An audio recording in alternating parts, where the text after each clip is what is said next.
Olá, sejam bem-vindos e bem-vindas à terceira live Café FolkCom da Rede de Estudos e Pesquisa em Folk Comunicação.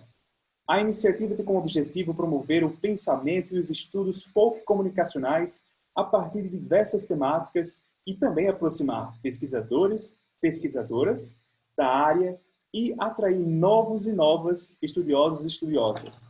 O terceiro Café FolkCom tem como temática ativismo, comunicação e religiosidade na era digital. A intenção desse terceiro encontro é discutir sobre as oportunidades de comunicação que a religiosidade tem experienciado na era digital e a atemporalidade da fé e de suas manifestações em adaptação às novas tecnologias. Tudo isso, é claro, sob a perspectiva da folk comunicação, uma teoria genuinamente brasileira com mais de 60 anos de fundação. E, como toda boa teoria científica, ela também evoluiu para contextos socioculturais mais recentes, como é o caso do digital. Observando, por exemplo, os novos fluxos de comunicação não apenas nos meios de comunicação tradicionais ou meios de comunicação de massa, como também nas redes sociais e no meio digital, a partir das audiências. Por esse motivo, para o debate de hoje, ativismo, comunicação e religiosidade na era digital, convidamos o presidente de honra da Rede FolkCom, o professor doutor Oswaldo Trigueiro, da Universidade Federal da Paraíba, o professor Adelson Fernando, da Universidade Federal do Maranhão, e o professor doutor Wolfgang Tesk, da Universidade Estadual do Tocantins. Eu sou Elmano Ricarte e você também pode participar deste encontro com a gente aqui no Zoom, deixando um comentário no bate-papo, ou a partir de uma mensagem no Facebook ou no Instagram. Os convidados terão aproximadamente 10 minutos de fala e depois o debate será aberto ao público. Desde já, obrigado a todos e a todas pela presença. Professor Trigueiro, boa noite, a palavra é sua.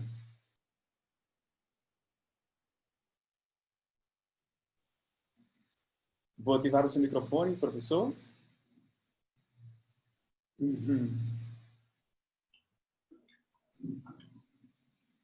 Agora, ok? Boa noite, eu quero agradecer o convite do Café FolkCom. Eu gostaria de dar aqui meu boa noite especial ao presidente da Comissão Nacional de Folclore, Severino Vicente, que começa a integrar o nosso grupo, a nossa rede. E dizer que quando recebi o convite para falar sobre ativismo, comunicação e religiosidade na era digital, fiquei assim um pouco apreensivo, porque não é exatamente a minha área a questão religiosa. A religiosidade não é propriamente meu estudo. Ele perpassa pela questão religiosa, porque a minha preocupação é estudar os canais de comunicação que a igreja, como instituição, se apropria desses canais. E como isso tem um resultado evolutivo, né, que vem desde a Idade Média aos dias atuais. Então, eu conversei muito com o Elmo sobre isso. Eu não poderia falar sobre a questão da religiosidade. A religiosidade, para mim, era mais complicado. Então, fizemos essas reflexões para discutirmos a questão dos canais, né, de comunicação, da propagação, da divulgação da religião, principalmente do catolicismo popular, que é a área que eu venho estudando nesses últimos anos. Eu venho acompanhando, de certa forma, os cultos, principalmente do catolicismo, né, nas redes digitais, nesses últimos anos, mais especificamente agora na pandemia. Interessante, quer dizer, algumas festas populares deixaram de existir, e esse é meu campo de atuação, meu campo de observação. Aliás, deixaram de ser realizadas, deixaram de ser realizadas com a presença de público, mas, em alguns casos, não deixaram de ser realizadas virtualmente.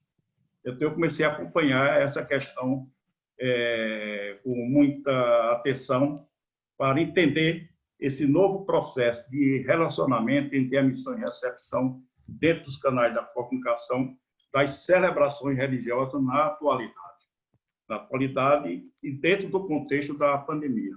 Agora mesmo, hoje, 5 de agosto, é aniversário de João Pessoa, a capital do estado da Paraíba, e se festeja Nossa Senhora das Neves. Há 435 anos nós temos a festa Nossa Senhora das Neves. E, por esse motivo da pandemia, ela não teve a festa profana, com as quermesses, a bagaceira, que é a parte popular, os shows, etc. Mas teve o novenário, teve as missas aconteceram, né, virtualmente, e eu acompanhei algumas dessas novenários, que nesse momento que nós estamos realizando a nossa live, está acontecendo uma missa transmitida pelo canal de televisão aberto e pelas redes sociais. Nesse momento, né, está acontecendo em João Pessoa, inclusive a missa drive-in, que é uma grande renovação, uma grande inovação da celebração dessas festas religiosas. Um drive-in com uma projeção de mais de 500 carros, que estão lá estacionados em frente ao santuário Rainha da Mãe, né? Mãe Rainha, e que tem aproximadamente 500 carros. E fora o povo que está assistindo pelos canais de Nelson. Boa noite, Nelson. Passou aí atrás aí, Nelson. Aí, né? E os canais das redes sociais. Então, esse é um grande momento para a gente analisar essas apropriações das festas populares, né, e as igrejas desses canais. Então, eu estou estudando exatamente isso.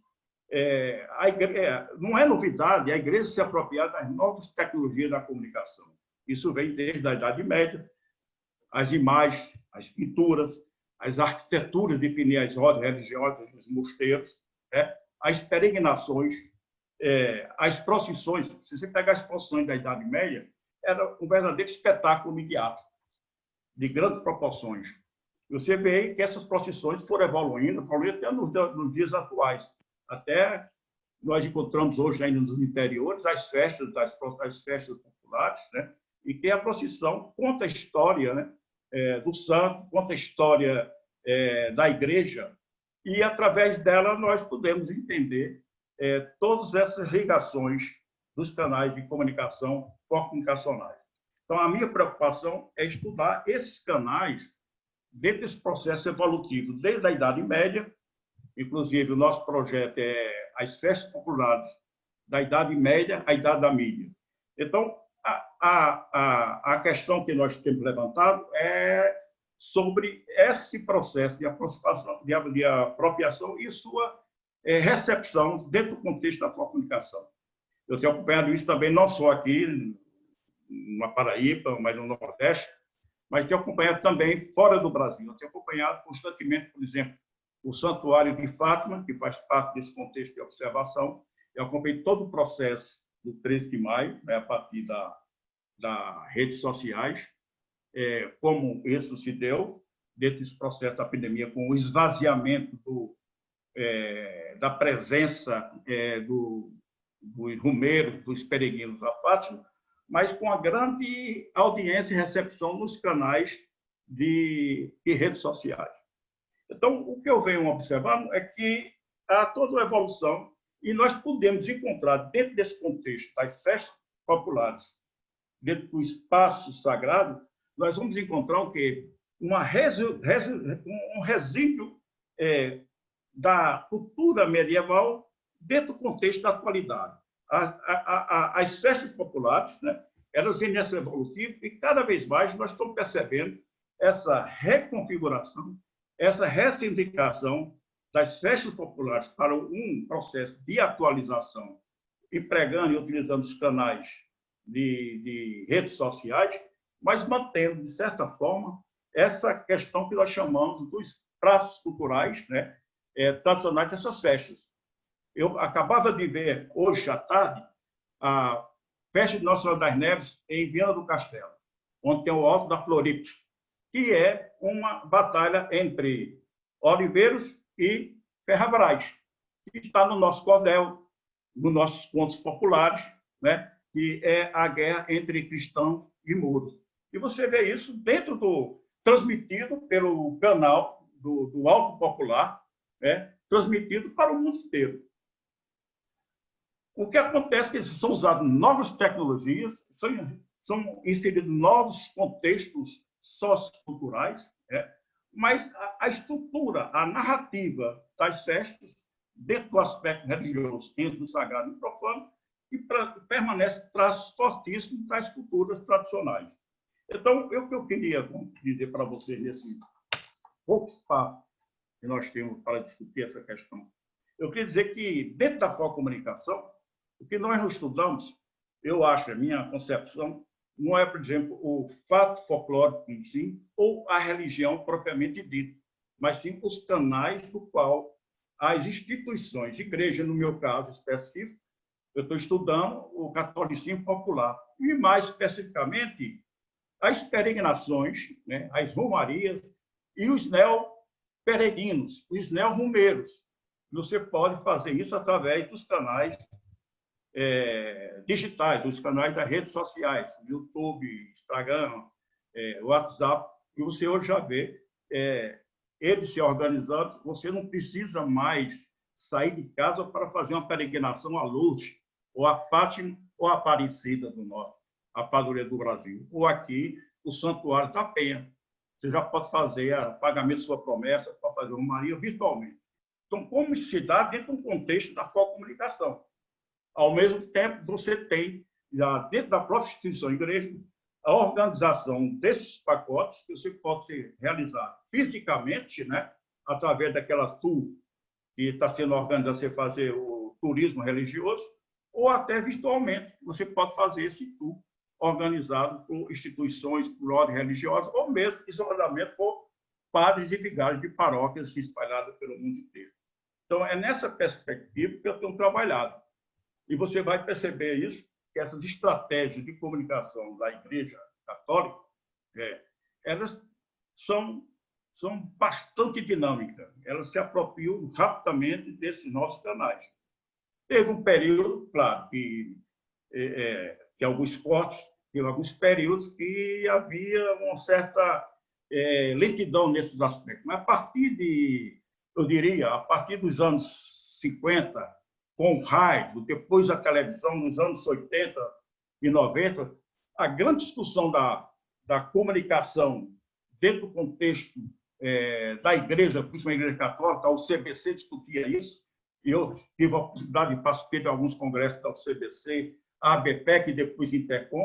Nós discutimos muito essas questões, que foi uma grande novidade quando os cultos católicos e os pentecostais começaram a se apropriar da televisão para a divulgação das suas celebrações. Essa foi uma grande discussão que existiu nos anos 80 e 90 dentro da academia para discutir a rede de comunicação. Quando, aí, nesse período, aparece a comunicação, que veio estudar isso dessa forma, como são as interações entre o catolicismo popular, principalmente, e essas novas redes de comunicação. E aí, quando surge o que nós chamamos dos ativistas da comunicação numa perspectiva religiosa, né, na era digital. Hoje nós vemos isso não só agentes populares nas comunidades, né, como chamamos, os ativadores de redes de fiéis nessas comunidades, como os próprios padres, vigários, paróquios dessas igrejas, né, se apropriando desses meios para melhor alcançar uma audiência de fiéis.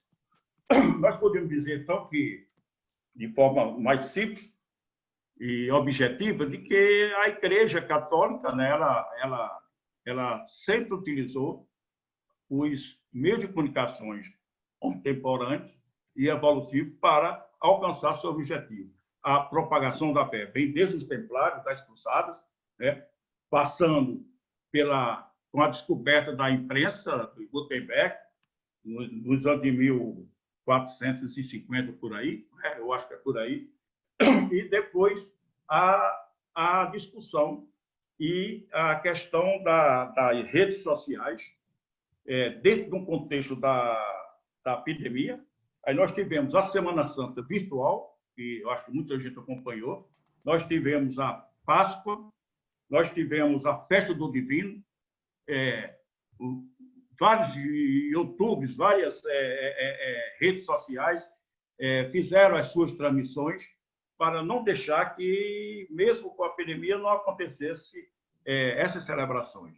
E eu acho que aí vem esse resultado, dentro do contexto, quer dizer, esse ativismo religioso, esse ativismo desses canais intermediários, ou eu chamaria de intermediários culturais, ativistas religiosos, que fizeram, de certa forma, dentro de um contexto de certas limitações presenciais, uma ativação, um ativismo, né, para que os cultos, as celebrações religiosas do círculo popular das festas do catolicismo popular não deixassem de existir. Eu acho que o resultado tem sido bastante interessante e bastante para poder a gente discutir essas questões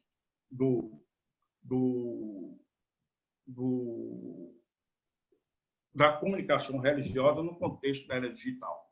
Era mais ou menos isso que eu queria colocar para vocês, e eu fiquei observando nesse período da pandemia, mas a questão das peregrinações, como elas se dão. Eu tive a oportunidade de acompanhar nas redes sociais alguns santuários ou locais de peregrinações populares que tenham feito isso presencial, a partir do impedimento da presença física, acompanhar através das redes sociais, principalmente como havia ou como está acontecendo nessas movimentações.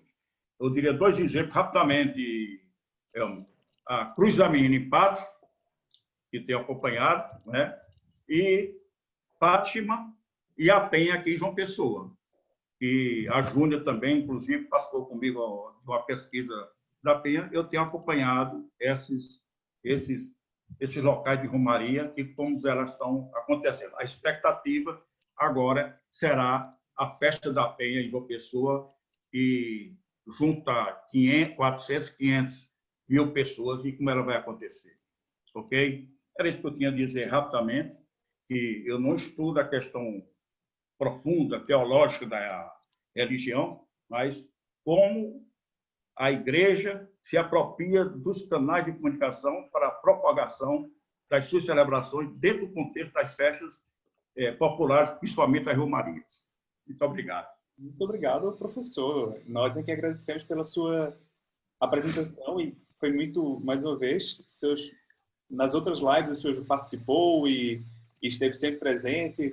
E aqui foi também uma grande aula em pouco tempo, infelizmente, mas com certeza no debate nós vamos ter mais espaço, porque foi muito interessante observar todo esse processo das novas configurações, não é, que a nova tecnologia vigente trouxe, não apenas nesse processo de comunicação com os romeiros ou mesmo da Igreja Católica, os neopentecostais com a televisão, mas agora nesse processo com os romeiros virtuais. Esse foi muito interessante. Vamos voltar para conversar já já e vamos já passar para o nosso segundo participante. Desculpe interromper, eu estava tendo um eco de retorno. Eu estava tendo um eco de retorno, mas agora eu tirei, melhorou. Eu não estava conseguindo. Ok. Então pode ser porque... Está com problema. Sim, porque também estava com o meu microfone aqui desligado, não sei, pode ter sido isso, professor. Tá bem, tá ok. Pronto, já está tudo bem. Bem, você que nos assiste aqui pelo Café Focom, está gostando? Então não deixe de participar com perguntas aqui no Zoom, ou no Facebook, ou no Instagram, onde nós estamos.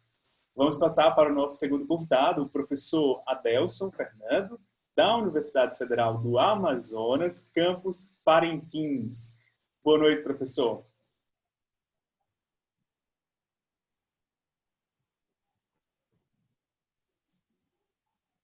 Ok. Estão me ouvindo? Ok. Boa tarde. todos, boa noite, quem é da Boa do Norte. Agradecer pelo convite de poder estar também democratizando vocês um pouco daqui que nós estamos pensando sobre esta relação entre religião e mídia.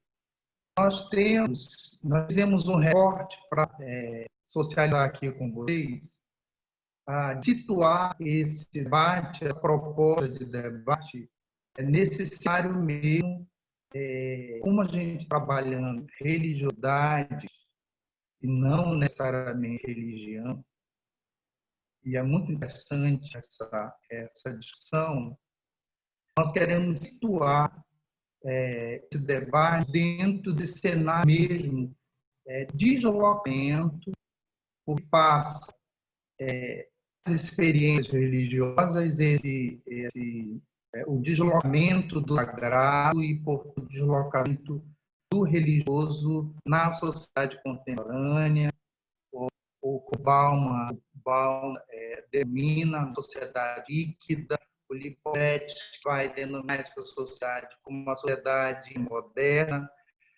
o Budbeck dizer que nós vivemos na sociedade do risco, o Giddens vai dizer este cenário que nós vivemos, as consequências dessa modernidade ainda originária. Então, é importante a gente situar esse debate nesse cenário do deslocamento da experiência religiosa na contemporaneidade, entendendo essa experiência religiosa tanto institucional como subjetiva. Quando a gente fala, a gente percebe essa diferença entre religião, espiritualidades e religiosidades. A religiosidade ela está mais voltada, ela é mais referida para as manifestações subjetivas. A religião é mais institucional, ela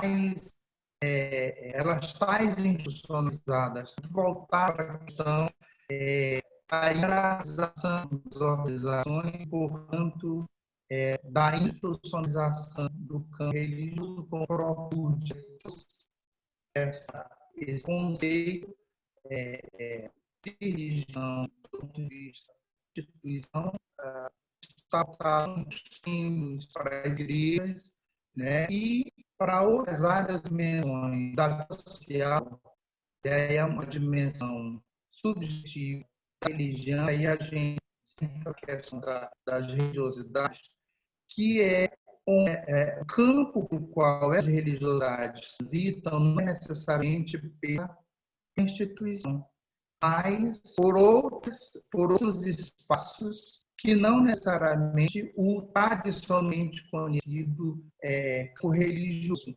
Por exemplo, que a gente está tendo aqui essa ação do complexo midiático-cultural, da própria economia, do próprio turismo, do próprio lazer, das terapias, do corpo e outras modalidades e outras manifestações que o Sagrado tem encontrado nesses outros espaços que necessariamente da instituição, do templo, da igreja. Então, nesse sentido, essa pesquisa vem se desenvolvendo, sobretudo na Amazônia, no Norte, Manaus, Santos, de entender a desinstitucionalização dessas religiosidades, esse deslocamento desse sagrado, portanto, esse religioso, que não necessariamente se manifesta com as mesmas bordas, com os mesmos contornos que se manifesta a instituição do templo, do terreiro e, portanto, da igreja. Então, essas mudanças, de certa forma, elas deslocam, né? A gente percebe isso, elas deslocam, redimensionam esses lugares e, muito mais do que isso, redefine o papel social da religião no horizonte da sociedade, o processo acelerar a globalização, entendendo, né, essa era digital, essa era da globalização, provoca influxos e impactos altamente significativos no campo religioso e, portanto, no campo da religião. Professor Adelson, Claro, quando está falando de religiosidade, não significa que a religião amor, né? Ao contrário, a religião ela se deslocou, professor Adelson, né?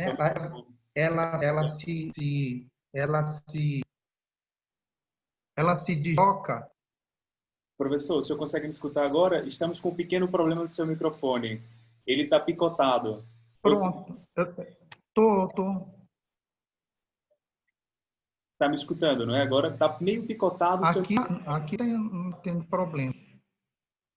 Então vamos ver se Eu agora... estou te ouvindo agora. Então vamos ver se melhorou agora. Se quiser colocar o fone de ouvido enquanto que fala, pode ser que ajuste. Só enquanto fala, para ver se de repente... Pronto, agora está limpo. E é normal que aconteça algum problema. A gente também está sempre preparado. Mas vamos tentar ver se com o fone vai dar algum resultado. O senhor consegue me escutar? Consegue me escutar bem? Não está indo para o fone. Não me escuta, não é? Mas pode falar para a gente lhe escutar. Fale, para ver. Ok. Bem? Vamos testar. Então, pode continuar então. Ok. Como eu estava falando, a gente está falando de religiosidades e espiritualidades, significa que a religião não atua enquanto instituição. Né? Ao contrário. Aliás, os profetas e ministros tinham dito que houve processo de expulsão de Deus da terra e esse processo também de dizer que a religião ia acabar. Né? E a gente percebe que isso não aconteceu. A religião acabou. Ao contrário, ela se deslocou. A religião ela se pluralizou em espiritualidades e religiosidades. Né? Nós temos 6 grandes religiões mundiais e elas acabaram, dessa forma, no raiz para a proliferação e a pluralização de outras formas, de outras modalidades, religiosidades e espiritualidades. É nesse sentido que eu quero aqui compartilhar com vocês esses aspectos, né? Esse sagrado que é institucionalizado, esse sagrado que se pluralizou e que se deslocou. Então, as mudanças de lugar e da própria natureza desse religioso apontam, de certa forma, para uma necessária revisão, seja das metodologias aplicadas aos estudos, essa relação da religião, do estudo da própria religião, essa relação que está fazendo a religião com a mídia, seja desse aparato conceitual, clássico ou não, que já produziu, que a gente tem o costume, né, de se escrever uma compreensão da experiência religiosa. Então, avançando, eu quero, então, falar dessas religiosidades na área digital, e a tese é de que essas religiosidades na era digital, elas estão em movimento, elas estão deslocadas, elas estão desinstitucionalizadas, elas transitam por todas as mídias sociais, e mais, essas religiosidades e essas espiritualidades, elas têm vozes e têm contornos, e têm especificidades que estão além daquele conceito. Por isso que é importante avançar metodologicamente e avançar nesse aparato conceitual para a gente entender que elas estão além daquilo que, basicamente, nós entendíamos sobre a religião, para a gente poder entender essas religiosidades na era digital. Então, nós precisamos, a primeira coisa metodológica que a gente constatou na pesquisa que estamos envolvendo é a necessidade de nós mudarmos aquilo que eu estou chamando de regionalização do nosso olhar. Se a gente permanece esse olhar regional, a gente não consegue perceber nem as mudanças e nem o alcance que essas religiosidades e as espiritualidades que estão além das estruturas hierárquicas institucionais, a gente não consegue compreender. Então, é importante essa mudança desse olhar.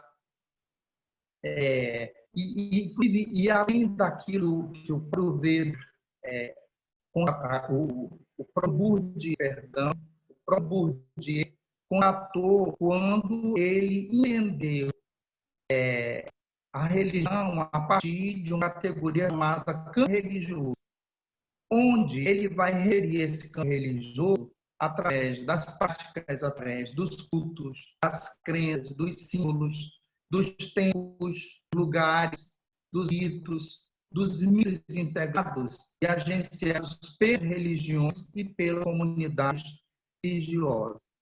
Além desse caráter institucional, portanto, impregnado, acho que o professor falou alguma coisa nesse sentido, além desse caráter institucional, saindo dessa ideia clássica do que ser religião, esses conceitos de religiosidade e espiritualidade estão impregnados essa ideia de patrimônio arquitetônico, estético, sagrado está presente essa ideia de patrimônio arquitetônico, falou algumas épocas anteriores, da posição dessa religião do musical, onde o sagrado vai estar presente, seja patrimônio arquitetônico, seja nessa dimensão musical e seja na questão estética.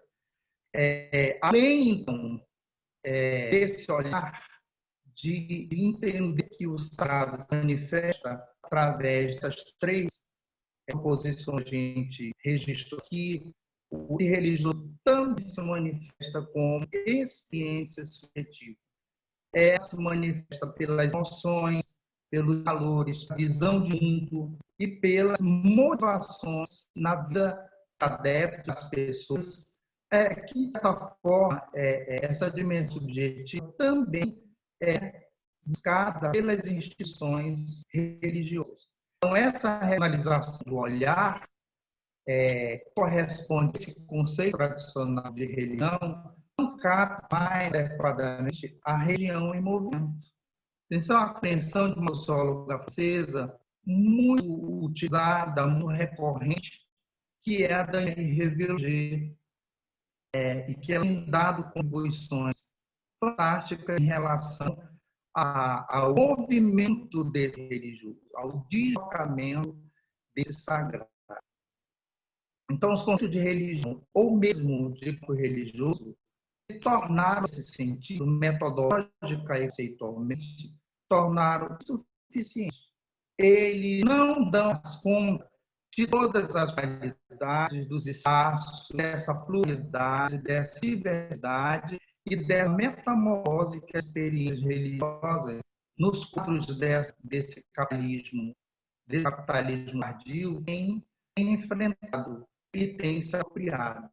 Portanto, a gente percebe, a tese importante que eu trabalho aqui, está em processo um verdadeiro deslocamento ou uma transformação do religioso. Para a gente poder entender que espiritualidade, que religioso, que sagrado, se manifesta, por exemplo, nas redes sociais, se manifesta na televisão, se manifesta no Facebook. Então, a gente precisa ter esse outro olhar mais complexo, que vai além dessa questão mais institucional. Outras instituições ou instâncias sociais assumem, inclusive, funções das instituições religiosas no campo cultural. Principalmente, fazendo a articulação aqui com o objeto principal desse debate aqui, principalmente o complexo midiático-cultural, que é a televisão, a internet, que é o cinema. Vou trabalhar alguns filmes, inclusive, as revistas, o esporte, a publicidade. Então, ou seja, esse sagrado que é solto, né, não tem limites, ele está presente agora. Outras figurações, esses espaços que eu acabei de registrar, que estão além do templo, além da igreja, além da instituição. Tais instituições que eu registrei agora, todas do mercado, voltadas para o mercado, também como religião, como igreja, como templo, como o terreiro, produzem símbolos, produzem sentidos, produzem crenças, produzem explicações sobre o real, compõem de rituais, de ritos, propõem valores, estilos de vida, curas para a meditação, traz uma outra dimensão que seja a fidelidade e mesmo a devoção às pessoas, né? Então, alguns elementos importantes presentes naquilo que chama de religião, que está presente nas religiosidades. O religioso que está solto, então, deslocado, desinstitucionalizado, não é mais só procurada igrejas, templos, terreiros, como eu falei, mas tem lá onde ela não se chama de religião. Por exemplo, no culto ao dinheiro, a religiosidade está presente, ela se deslocou para ali, no culto ao corpo, na eficiência administrativa e empresarial, no encantamento pela técnica, né, que é essa tensão do encantamento da religião, ela também alcança essas religiosidades, esses outros campos, encantamento pelo design, no êxtase sonoro magético, no mundo do esporte, das compras e dos astros midiáticos. Então, para a gente complexificar a tese, a gente está entendendo essas religiosidades colocadas e desinstitucionalizadas. Então, a religião é algo territorial. Professor Delson. Religioso. Professor Delson. Ele não é. A religiosidade não é territorial. Inclusive, ela vai ser virtual. Professor Delson, o senhor não... Agora coloca o fone. Quanto? Agora coloca o fone. Consegue nos escutar?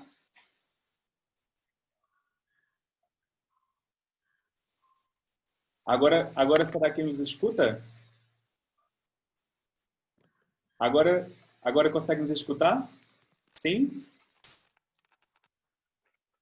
Fala, Elman. Pois é. Agora seu microfone ficou bom, eu acho. Mas olha, nós captamos a sua mensagem.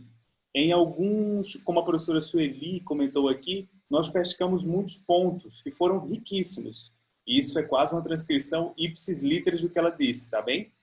Foi mesmo muito interessante o modo como o senhor mostrou esse deslocamento da institucionalização da espiritualidade das pessoas com a divindade, não é? Ou seja, como a religião ela teve essa transformação, como a mídia ela está incluída nesse processo também. Foi muito bom, muito rica a sua intervenção. Só que, entretanto, eu vou ter que passar para outro convidado. E no debate, nós continuamos o momento com o diálogo com o senhor. Também pode ser assim? Sim? Pronto. Então, deixe-me só voltar aqui. Professor Wolfgang, tá à escuta? Estou escutando. Você me ouve? Sim, professor. Boa noite, seja bem-vindo. A palavra é sua. Boa noite a todos. É uma satisfação, assim, uma alegria muito grande poder participar dessa live. Em primeiro lugar, agradecer aí a insistência do professor Elmo, né? Porque nós estamos em plena 3 semanas de jornada de imersão pedagógica aqui na nossa universidade, na Unitins, e atividades manhã e tarde, mas também não pude me furtar de participar desse momento tão importante. E ainda mais como um dos convidados sendo uma pessoa que eu admiro aí há pelo menos 17 anos desde que eu comecei a estudar Comunicação, que é o Dr. Oswaldo Trigueiro. Inclusive mencionado nos meus livros, e ele, inclusive, é um dos que escreveu, né, a parte inicial do meu primeiro livro, A Roda de São Gonçalo, na Lagoa da Pedra, né, que já está na 4ª edição, por sinal. E vejo também aí, né, participando a professora Cristina Schmidt, que com muita alegria é outra das pessoas que eu cito nas minhas pesquisas e que fez parte da minha banca de doutorado, que eu defendi, inclusive, com base na Comunicação. Então, eu venho trabalhando a Comunicação há 17 anos, e mesmo distante aqui no norte do país, muitas vezes impossibilitado de participar, mas venho acompanhando, né, as publicações, as pesquisas, os estudos e tentando sempre contribuir da melhor forma possível.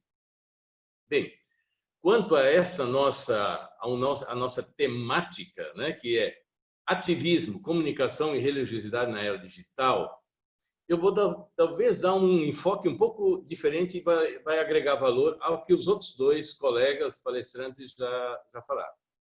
Então, enfocar principalmente a questão do ativismo ligado à comunicação e também nesta era digital. Eu vou retomar um momento histórico. O professor Trigueiro passou ano passado sobre esse assunto e eu quero ir mais fundo um pouquinho para trazer para os nossos dias. Essa ligação entre ativismo, entre a comunicação e com as novas tecnologias. Então, as tecnologias, é evidente que vão se adaptando, vão se modificando, né, a passos largos. Mas voltemos ao fim da Idade Média. Né? O professor Trigueiro falou do início quando foi criada a imprensa, né? Quando foi criado por Gutenberg, né? A imprensa. Isso gerou uma modificação completa na maneira de se comunicar. E nesse meio tempo, no início, né, do século XVI, surge a Reforma. Bom, o que é a Reforma, na realidade? A Reforma é um movimento universitário, é bom que se frise isso, e o doutor Martinho Lutero é um destes agentes e que vai usar, eu inclusive quero escrever um texto, um artigo sobre isso, mesmo que a Comunicação tenha aí 60 anos, mas pode ser aplicada a fenômenos, a fatos muito anteriores. Por exemplo, como é que a reforma ocorre?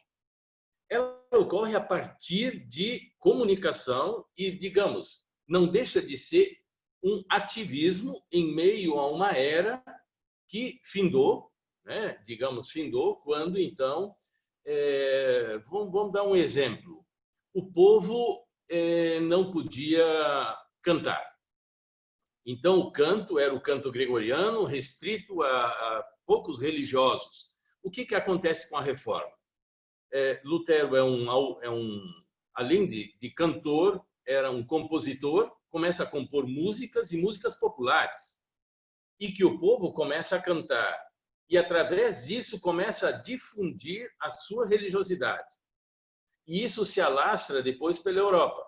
Então, se criam hinários, né? Tem vários hinos, composições que nós temos hoje acesso através das mídias digitais. Está ali disponível na internet essas composições, e muitas ainda cantadas hoje em dia através das mídias digitais, e que começa num movimento ativista usando a música. Outro fato, a grande maioria da população não sabia ler, não tinha acesso à escola. E uma das riquezas da reforma é exatamente a criação de escolas públicas, gratuitas e universais. Isso começa com a reforma. Quer dizer, é um dos pesos. Por quê? Para Lutero, só poderia haver uma solidificação se o povo pudesse ler com seus próprios olhos e não simplesmente seguir líderes, inclusive numa língua que eles nem conheciam, que no caso era o latim, e aí ele começa a modificar a estrutura educacional. E junto com isso, vem a literatura. Então, ele vai escrever muito e vai fazer com que muitos comecem a escrever. Então, ele usa a arte, ele usa a música, ele usa a literatura, e uma das coisas que chama atenção é a xilogravura, a gravura e a pintura vai ser fundamental para a difusão das ideias da reforma. Então, xilogravura é algo que a gente, né, estuda bastante em comunicação. Isso foi uma das práticas da reforma. E usaram a imprensa. Então, eles faziam a xilogravura e, a partir daí, imprimiam isso e difundiam isso. Então, veja bem, a música, muitos hoje já ouviram falar e já ouviram tocar, né, a música de Johann Sebastian Bach. Eu tenho certeza que muitos ouviram. O que fazia esse compositor? Ele, por exemplo, ele era um compositor adepto do luteranismo, ele pegava, por exemplo, o Evangelho do domingo, só para dar um rápido exemplo. Jesus sai do barco e acalma a tempestade. E ele cria uma música para ilustrar essa história. E assim com todas as outras histórias. Então, a cada domingo, ele criava uma nova composição. Isso também é comunicação, né? Bom, quando a gente fala, por exemplo, Lucas Cranach, ele era um pintor, então ele pintava, ele usava. E isso fez com que houvesse, como consequência, na Europa, e não só na Alemanha, isso se alastrou por toda a Europa, movimento ativista baseado na religiosidade, usando a comunicação. E aí começa a haver mudança na economia, começa a haver mudança na educação, começa a haver mudança na cultura, começa a haver mudança em todas as áreas. E isso vai desembocar na Idade Moderna. Então, é uma das causas, por isso se estuda a reforma, né? Hoje em dia, seja em ciência política, seja no ensino médio e na universidade, a importância disso. Bom, o que eu quero dizer com isso? Que na atualidade, já são só 2 minutos? Meu Deus, então bem rápido. O que nós vemos hoje em dia?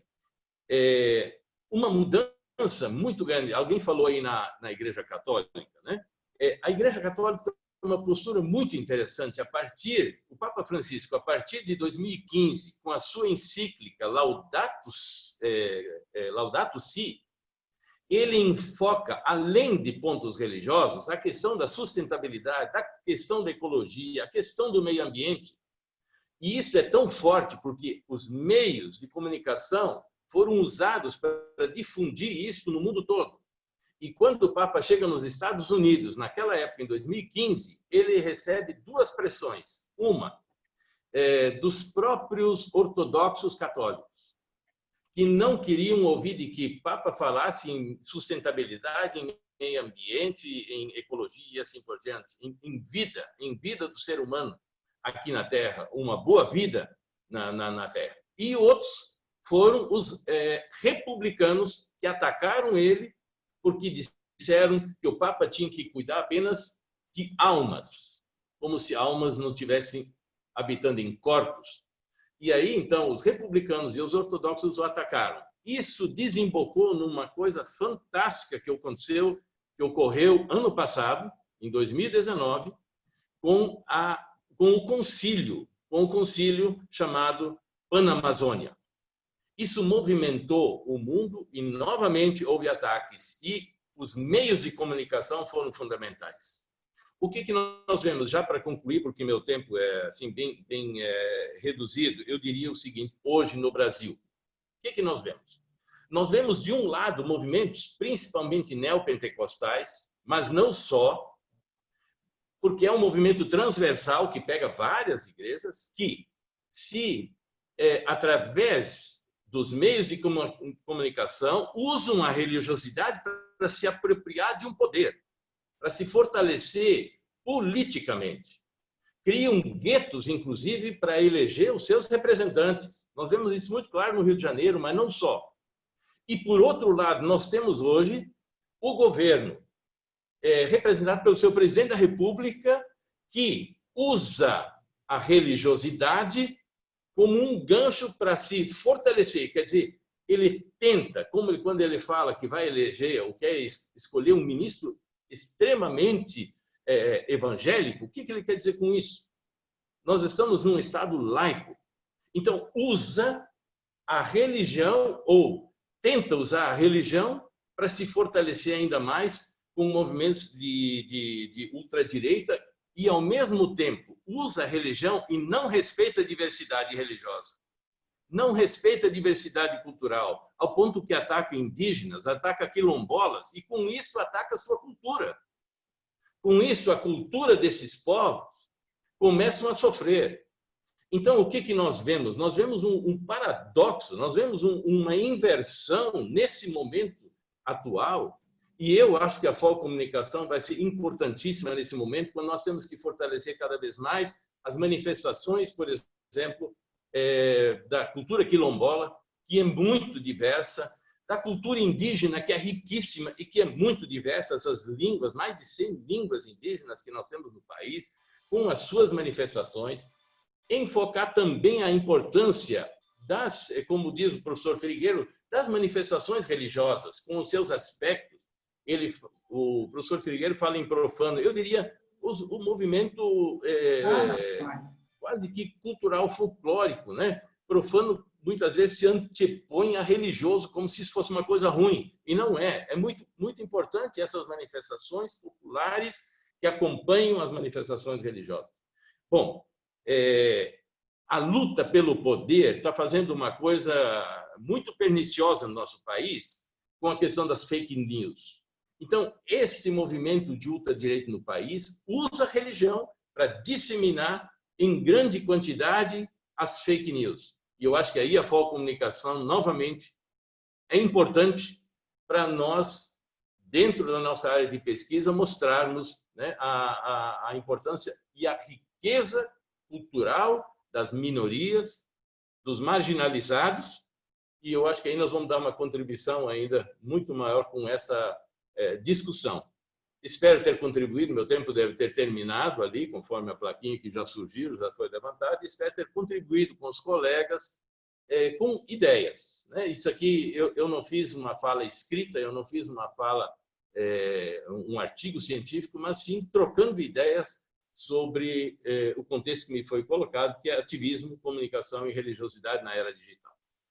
Professor, muito obrigado. Viu? Nós que agradecemos também, foi excelente, deu aqui muita água na boca, porque todo mundo queria mais, mas o nosso tempo realmente é curto e vamos ficar agora no debate. Então, preparem as suas perguntas, só fazendo aqui um pequeno levantamento do que o professor Wolfgang acabou de falar. E dentro desse contexto, né, professor, da religiosidade e do poder, é interessante que o senhor mencionou a xilogravura e também é interessante mencionar as cantigas de maldizer, as sátiras de maldizer, por exemplo, que aqui em Portugal a gente também encontrou com o Gil Vicente e também no Brasil com o Gregório de Matos, o famoso Boca do Inferno. Eu acho que eu acabei de ler os lábios ali da minha colega Júnia, que também está na organização, juntamente com o professor Guilherme, a professora Francinete e também o mestre Flávio Santana. Então, a eles também é importante mencionar que fazem parte dessa organização, não sou apenas eu. Então, agradeço mais uma vez a presença de todos. Vamos abrir para as perguntas. Tem aqui uma pergunta, é isso, da professora Sueli. Professora Sueli, quer abrir o microfone? Vou mandar aqui uma ativação. Se quiser, pode falar conosco a partir do microfone. Se houver alguma pergunta, por favor, coloquem o braço para o ar, faça algum sinal de fogo. Professora Sueli. Estão me ouvindo? Boa noite. Ouvimos, seja bem-vinda. Gratidão por esse momento maravilhoso e inquietante, porque nada que deixa a gente muito quietinho, hoje não caminha muito não, tem que quietar. E pelo pouco que eu peguei da fala do professor... Cadê? Professor Adelson. Ele saiu? Tá não. Professor Adelson. Professora, ele saiu? Só para fazer... Não, ele está aqui, está nos escutando. Eu acho que ele... Vou fazer a pergunta para ser objetivo. Vou fazer o seguinte, vou fazer uma ronda de 3 perguntas. A senhora vai ser a primeira. E depois vamos ter outras perguntas. Inclusive, registrar aqui a presença do presidente da Comissão Nacional do Folclore, o professor Severino Vicente também, não é, professor Severino? E também de outros professores da rede Folcom, como a professora Cristina, a professora Merley. Então, sejam todos bem-vindos. Pode fazer essa pergunta, professora Sueli. Desculpe a intervenção. Não, que é isso, ajudou bastante até a procurar uma certa objetividade. Então, pegando as três falas, a gente vê que as mídias hoje, principalmente as eletrônicas, né, tirando a mídia do cordel, disso que antecede medievalicamente a nossa vida, no bom sentido, a gente vê uma reconfiguração, inclusive uma renomeação das nossas práticas religiosas e espirituais, né? E eu penso, por exemplo, nas festas que o professor estuda, nas colocações do professor Teske e do professor Adelson, que a gente não se afasta, ao contrário, mas a gente dá um redimensionamento a essas práticas. Né, professor? O Teske falou, professor, que o autogoverno pega muito dessa pegada religiosa, mas é uma religiosidade perversa, religiosa do perverso, né, que se afasta dessa questão dos preceitos da religião. A religião enquanto mito, rito e os símbolos que ela compõe.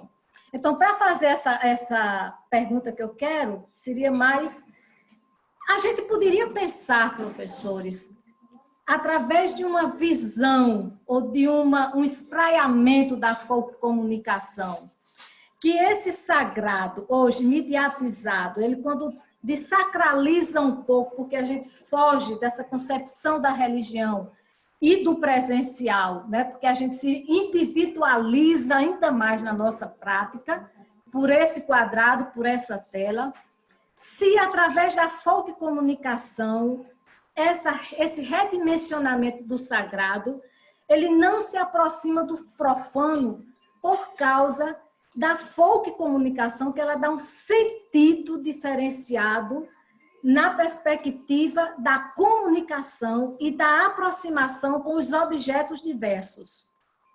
Então, seria mais pensar nesse sentido, para não ficar nessa dicotomia do sagrado e do profano, tão na perspectiva de Eliade, mas aproximar isso aí, mas sem esquecer os conceitos. Então, como é que a comunicação, como é que a gente redimensiona nesse foco, nessa perspectiva, essa vivência hoje, e a gente pode chamar desses novos movimentos religiosos que a gente tem e que a gente vai construindo através dessas mídias eletrônicas.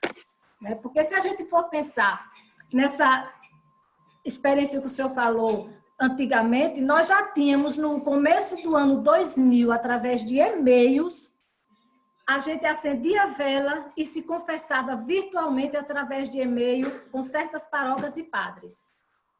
Então, as velas virtuais, né, que a gente acende tudo isso, eu acho que a gente pode pensar no novo campo de estudo, não sei se seria novo, mas nesse sentido dessa redimensão da prática religiosa através da linguagem da folcomunicação, da vivência e dos conceitos da folcomunicação.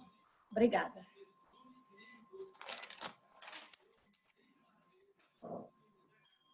Peraí, agora sim.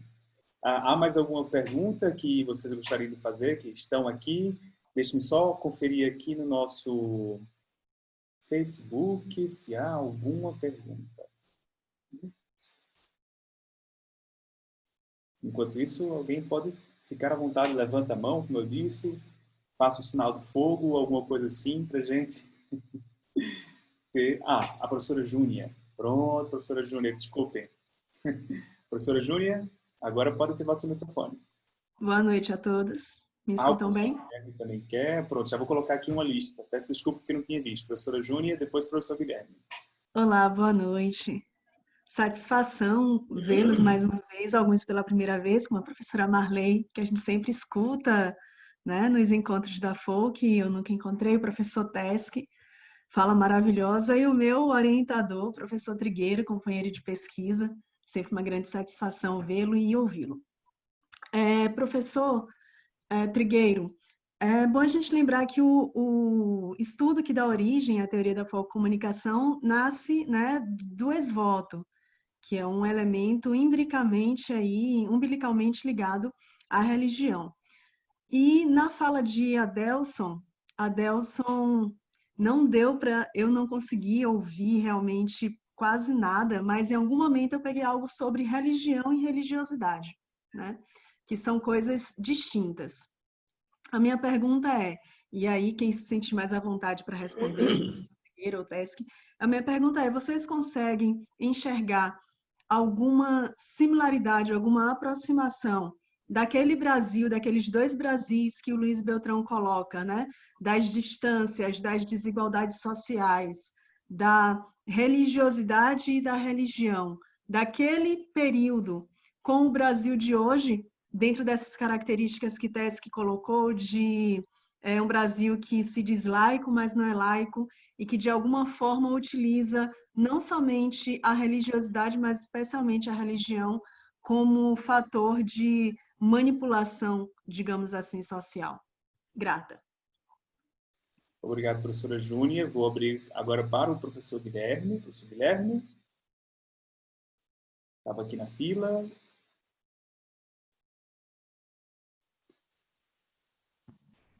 Pronto, eu acho que vocês me ouvem. Ouvimos sim. Eu queria fazer uma pergunta, né, com base na questão do sagrado e do profano, né, que o Teske finalizou a fala dele, né, com essa visão sobre o profano, mas também se perpassa a fala de Adelson e de Trigueiro, num sentido que eu vivenciei esse ano. Contando rapidinho, né, primeira sexta-feira do mês, eu estava em Salvador e fui na Igreja do Bonfim, né, que é uma tradição de ir na Igreja sempre na primeira sexta-feira do ano. Assisti a missa, que foi ao lado de fora, né, um todo e tudo mais, e entrei na igreja, né, com o intuito de fazer uma oração, enfim, né, de esperar um bom ano e tudo mais. E eu fiquei muito surpreso que a maior parte das pessoas que estavam dentro da igreja estavam mais preocupados em fotografar, enfim, aí ajoelha e e tira uma selfie ajoelhada, como se estivesse rezando. Mas, assim, claro que eu notei o ato de rezar, o ato de fé de diversas pessoas, mas, assim, esse lado do espetacular me gerou uma angústia. E pensando, seria este espetacular uma forma profana, né, de entrar dentro de algo sagrado? Enfim, eu queria lançar essa reflexão, né, para pensar em outras formas de sagrado e também em outras formas de profano.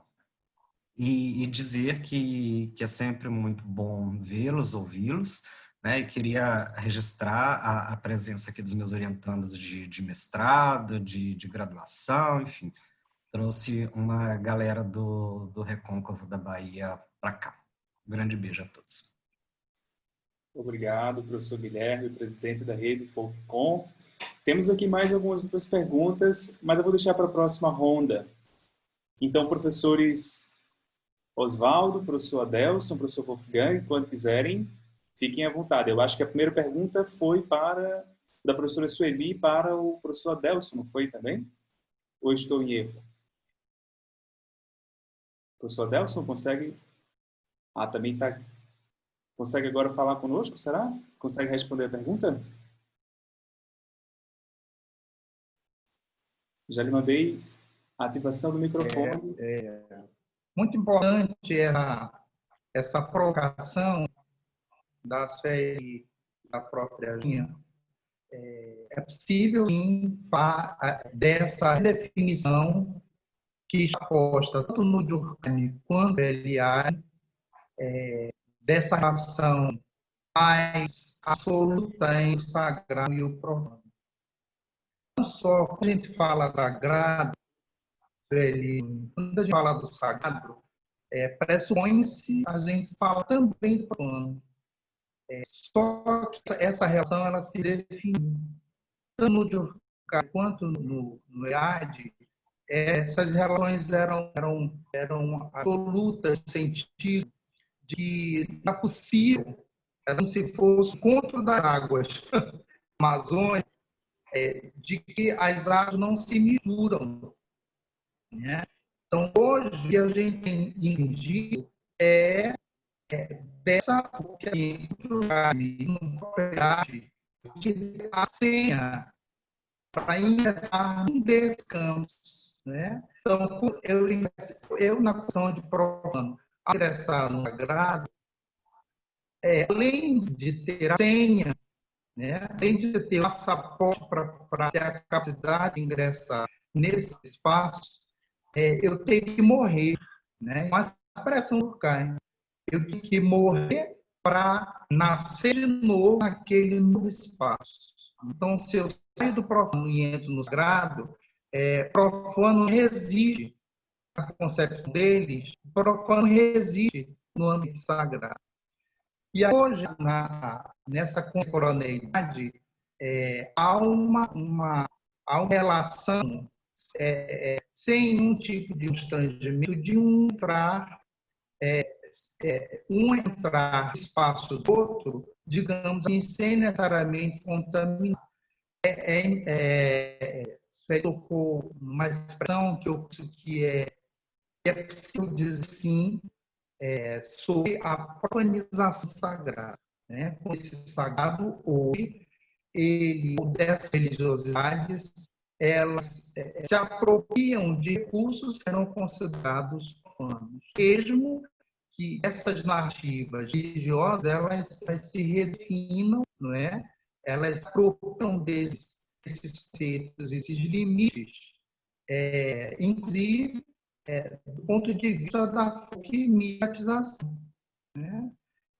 Então, é importante, eu ia falar anteriormente, por exemplo, a ideia da espetacularização, da apropriação dessas religiosidades, dança, de musicalidade, como óculos, e a gente tem músicas gospel ditadas de boi bumbá, né? Quer dizer, então esse sagrado ele apropria desses recursos que eram considerados profanos, o próprio Facebook, as mídias sociais como um todo, elas são tidas como, né, esse recurso mais profundo. E como o sagrado reabora esse discurso no sentido de alcançar que tem uma linguagem própria, uma linguagem técnica, né? Quer dizer, como for midiaticamente, né, esse discurso religioso se apropria, né? Quer dizer, o Facebook, a televisão, que se apropria de uma linguagem específica no sentido de alcançar as comunidades. Então, esse processo é muito interessante. Raramente, eu ia elencar aqui do ponto de vista dessas transformações ou diárias, ou da comunicação mesmo, né, dessas transformações, né? Essa relação que Sueli e Júnior estão falando, por exemplo, o culto dos santos não desaparece, né? O culto popular dos santos não desaparece na era digital, nesse processo metamorfose que a sociedade tem passado. Mas ela, o que interessa nesse movimento, mas se desloca para o culto dos ídolos, do esporte do popó. Vocês estão entendendo esse movimento? Deslocamento. Um outro aspecto de formação é aquele que é típico do sagrado institucional e migra a estética, design, alta tecnologia, sabe, inclusive, institucional, se apropria. Porque no culto, lá nisso, a gente tem o dança, se apropria de toda essa ferramenta agora, importante. infelizmente, sim.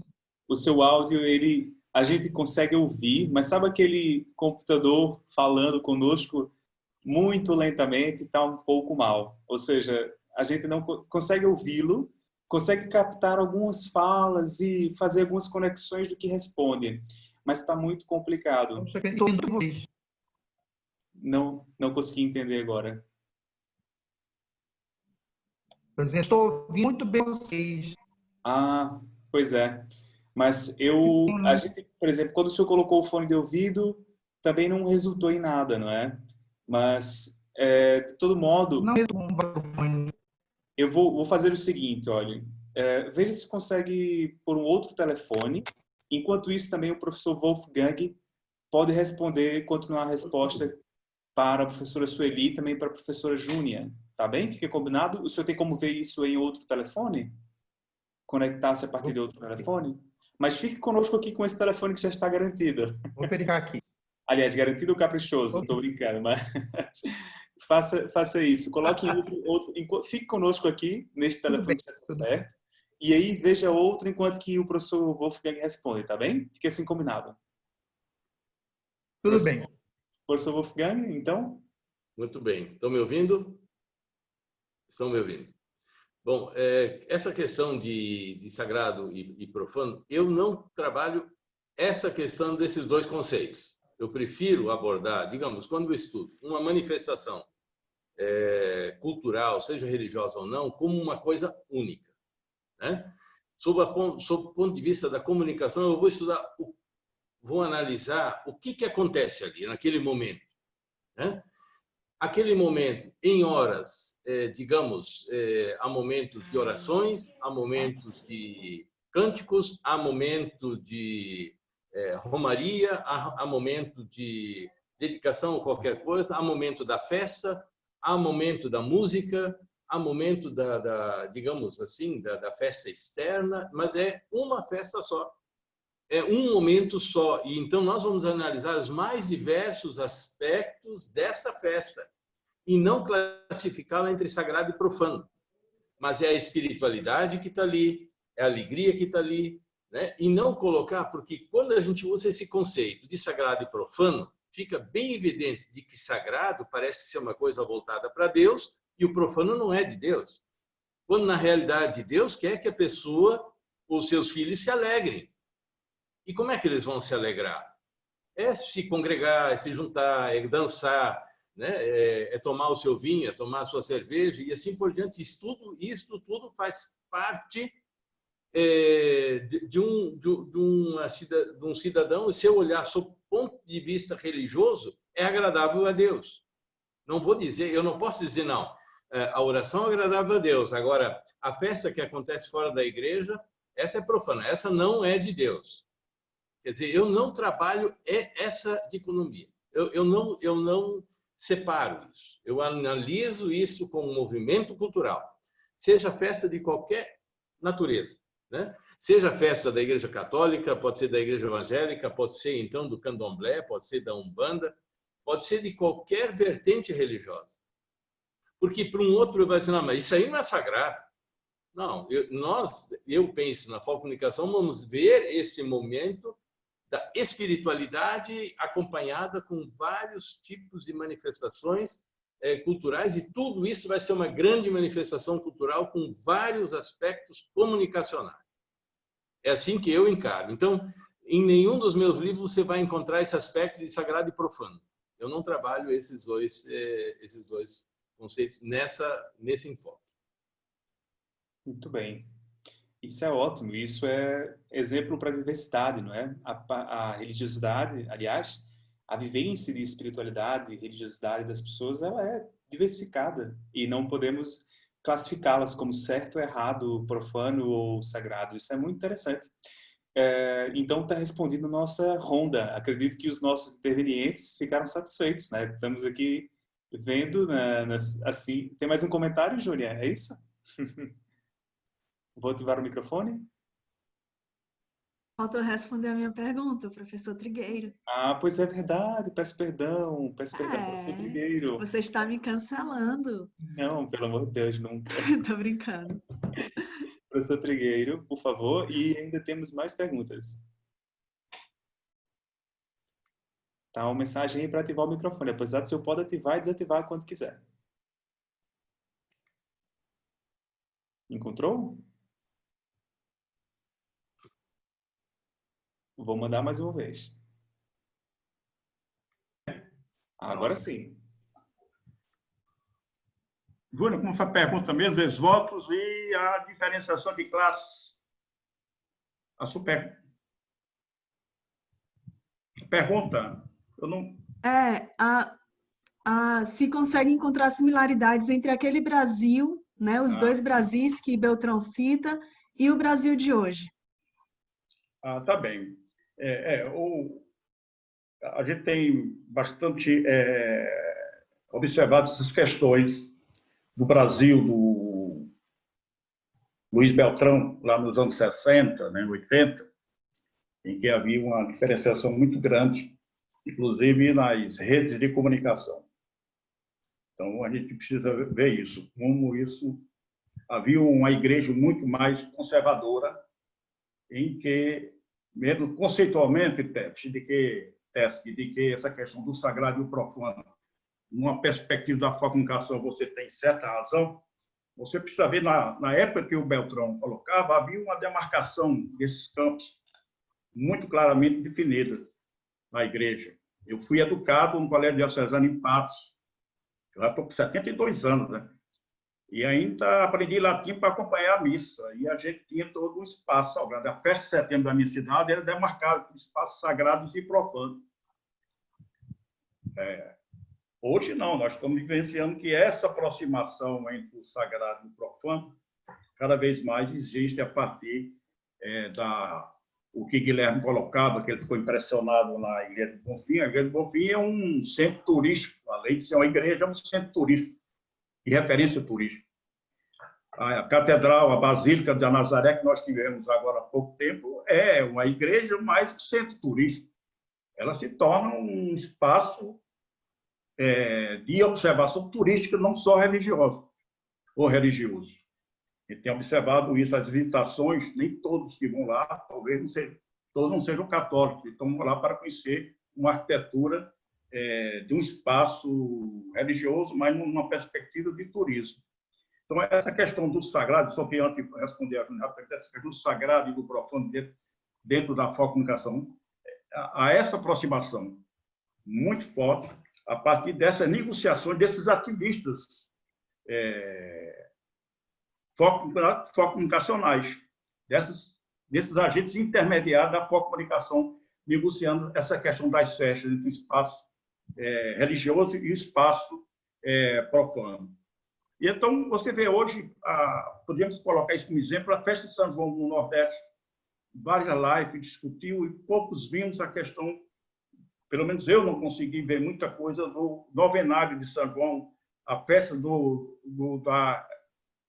calendário do São João, Santo Antônio e São Pedro, e sim mais a live das músicas, da questão da festa. Então, o que podemos dizer aqui na comunicação existe realmente, quer dizer, esse campo de observação, que é essa aproximação das festas entre o sagrado e o profano, negociado por esses ativistas culturais da comunicação. E respondendo exatamente a Júnior, eu remeto à questão, novamente, do Guilherme.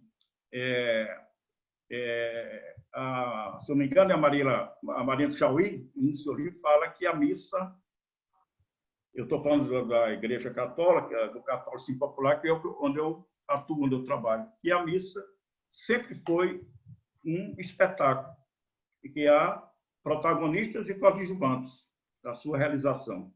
Nesse sentido, quer dizer, há sempre um espaço de teatralização onde há participantes dessa interação.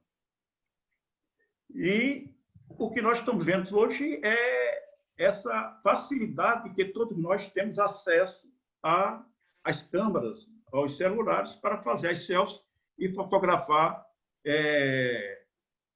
os vários momentos que estamos num espaço considerado sagrado, como o Guilherme falou, que sempre foi registrado de uma forma ou de outra.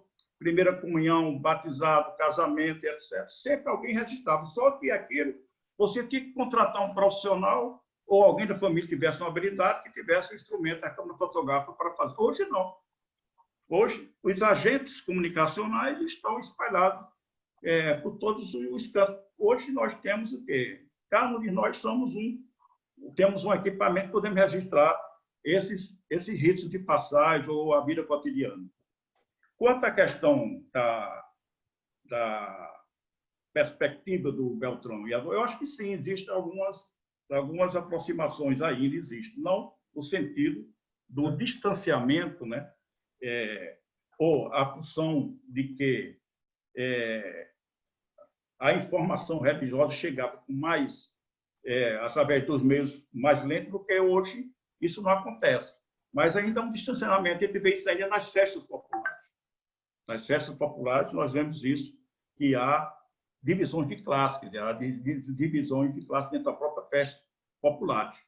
O espaço institucional e o espaço do qual você tem uma certa hierarquia para participar dessas festas.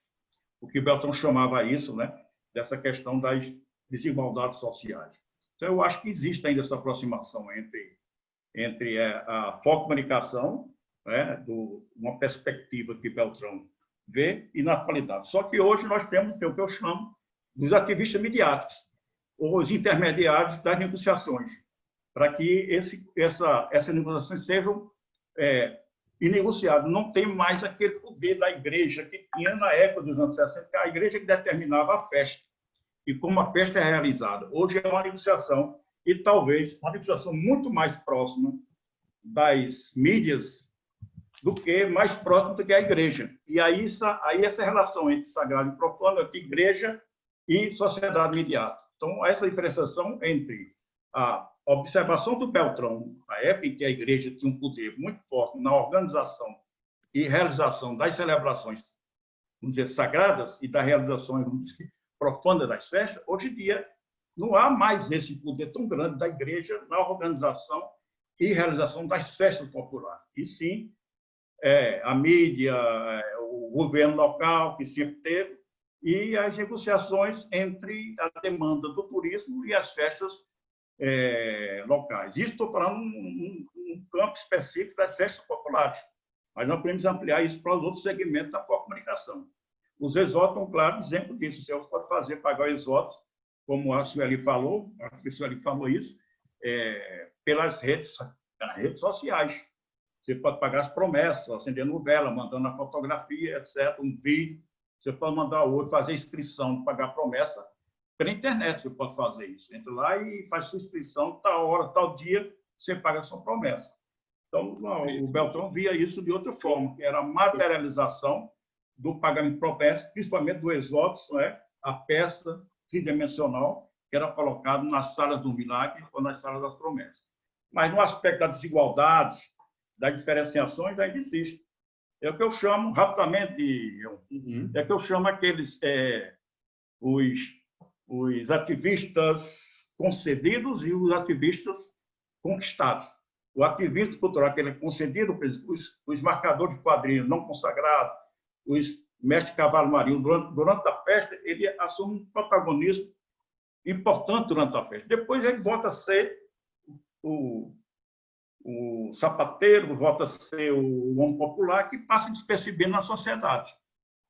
Então, nesse aspecto, ainda eu acho que existe essa questão que o Beltrão coloca lá atrás. O que eu vejo diferença, para resumir a história, é que hoje a igreja não tem tanto poder mais para definir a programação da festa, o tempo da festa e esse espaço entre o sagrado e o profano, que antigamente a festa profana, queira ou não queira dizer, só começava depois que terminava os rituais sagrados da igreja.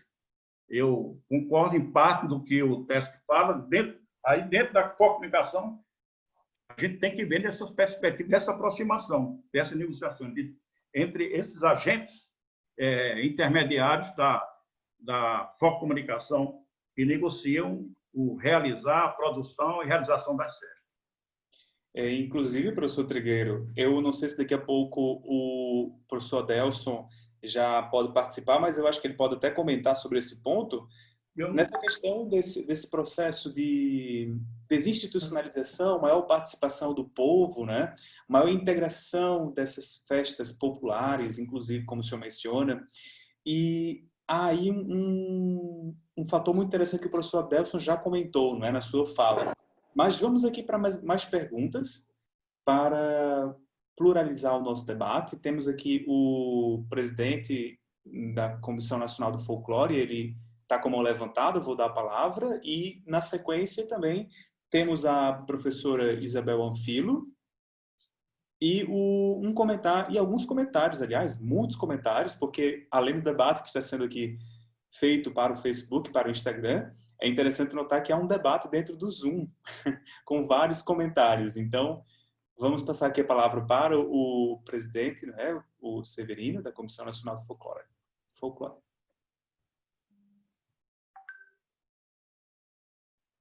Já deve ter recebido a mensagem para ativar o microfone. Ainda não escutamos. Vai receber uma mensagem para ativar o microfone. Sim, agora sim. Boa noite, Elman. Boa noite, meu querido amigo Oswaldo, que é o presidente do FOCOM. Eu quero apenas deixar palavra de alegria em estar esta noite compartilhando com vocês esse belo trabalho que a FOCOM realiza há aproximadamente mais de 60 anos. Dizer que esta parceria da Comissão Nacional de Folclore com a FOCOM, ela já vem há algum tempo e isto é muito saudável. Quero parabenizar a todos os palestrantes e dizer que aprendi muito com vocês nesta noite. Um abraço a todos, um abraço da Comissão Nacional de Folclore. Muita gentileza. É isso também, a Rede Folcom é sinônimo dessa gentileza, né? Só peço depois que baixe a mãozinha para que possamos ficar no registro que não precisa mais falar. Quando também vou precisar falar, bem-vindo, sempre muito bem-vindo. A Comissão Nacional do Folclore, a Comissão Norte-Rio Grandense de Folclore também colaborou aí, compartilhando nas redes sociais com a nossa transmissão e com o nosso evento. Bem, eu vou passar aqui não sei se o José Primitivo e também a professora Isabel Anfilo estão preparados.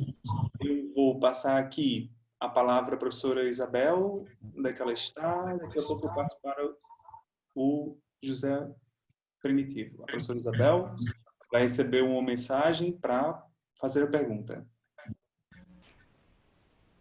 E eu estou escutando um eco. Alô? Oi? Olá? Vocês me ouvem? Sim, professora Isabel. Pode falar. Sim? Isabela, sim. Então tá bom. Boa noite a todos. É um prazer estar essa noite nessa reunião. Muito bom ver o professor Trigueiro. Muito bom, muitos anos, né, professor? Nós estamos aí nos congressos, professor Tesque, professora Cristina, professora Marley, que eu não vejo há tantos anos. Eu vi a professora Marley no congresso que teve lá no Mato Grosso, depois nunca mais. Então, um grande abraço, professora Marley, viu? Saudades. Um abraço. Aqui tem que ser abraço assim, né? De longe.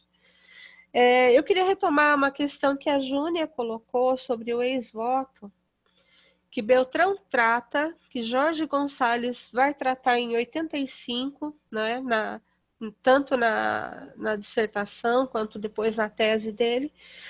E a questão da similaridade dos Brasis, quando ela fala do Brasil, o que seriam esses dois Brasis, né? Eu queria retomar esse assunto, que eu acho que é importante, que é o Brasil oficial e o Brasil real. Suassuna fala muito disso também. Esse Brasil oficial e Brasil real, na verdade, eles tomam de Machado de Assis. É mais antigo ainda, entendeu? É Machado de Assis que toma essa questão do Brasil oficial e Brasil real, que muitos pesquisadores depois vão falar sobre isso, né? Então, o que seria o Brasil oficial? O Brasil oficial é o Brasil dos privilegiados. E o Brasil real é o Brasil dos despossuídos. Né? E sim, continua até hoje, né? Como o Beltrão falava, que o governo governa de costas para o povo, não é? E é o que nós temos visto, infelizmente, uma triste tragédia humanitária que nós estamos vivendo, não é? E eu creio que através, talvez, de, não sei se charges, não é? Que tem muitos... veiculados, não é, pela mídia, talvez aí por novas práticas aí das manifestações da religiosidade popular que nós temos visto mediatizadas, não é? talvez a gente possa aí, estudar isso melhor hoje, como é hoje, né? Que foi a pergunta da Júnia, né? Como veríamos isso hoje, né? Talvez através das mídias, das redes, né? Facebook, Twitter, como que isso tem sido veiculado, né? Eu creio que seria muito importante, talvez, um trabalho nessa direção, né? Seria essa pontuação apenas. E não sei o que aconteceu com a minha imagem aí, gente. Eu cliquei alguma coisa aqui no Zoom, eu não me adaptei com esse negócio ainda e ele tá... A senhora tem que clicar. Minha imagem ficou meio turva aí, mas é isso, parabéns, professor Wolff, gostei muito da sua fala sobre essa questão da Idade Média, muito interessante, porque o artístico, né, as manifestações artísticas na Idade Média aí, tem muito de focomunicação, se nós formos pesquisar, não é, a questão das pinturas, né, das gravuras, a gente vai encontrar bastante material interessante a ser pesquisado, né? É um campo fértil aí para pesquisa. E o que você lembrou, mano, nossa, eu gostei muito que você falou da farsa de Inês Pereira, a farsa de Inês Pereira, não, você falou da obra de Gil Vicente, o Alto da Barca do Inferno, né? Que dialoga com o Alto da Compadecida. Eu fiquei aqui batendo palmas, né? Porque é algo que mexe muito comigo ainda hoje, que é o Alto da Compadecida. Então, o Gil Vicente tem tudo a ver com isso. Eu gosto muito desse diálogo sobre medieval, novela de cavalaria, Dom Quixote e Sancho Panza, que mexe com João Grilo e Chicó, não é que tem... dialoga nessa intertextualidade aí com o Alto da Compadecida, e eu acho que tem tudo a ver. Gente, muito obrigada, um beijo, e obrigada por essa noite tão maravilhosa, de verdade. Obrigada. Imagine, nós quem gostamos de vê-la também, é um gosto já desde 2012, eu acho que a gente... Não, peraí. 2014, não é? Que a gente 2014. em Pontevedra, lá em Espanha, é verdade. Com o professor Itamar, exatamente. Isso. Uhum. Eu vou aqui ler a pergunta do José Primitivo, porque eu acho que, inclusive, ele não está mais na sala. Tá aqui. José, eu vou tentar ativar o seu microfone. Se você quiser falar, vai receber uma ativação. Tudo bem. Estão me ouvindo? Fez uma pergunta para a gente, então fica à vontade. Boa noite a todos e a todas. Eu sou aqui de Gado Bravo, aqui na Paraíba, e eu comentava lá no chat que com essa pandemia eu venho observando que a Igreja Católica daqui, a Igreja de São José, ela vem se aproximando mais dos fiéis, né? Por meio das redes sociais digitais, principalmente Instagram e Facebook. E, por exemplo, alguns costumes da Igreja Católica, como, por exemplo, o Terço Mariano, do mês de maio, ocorreu tudo via Facebook, né?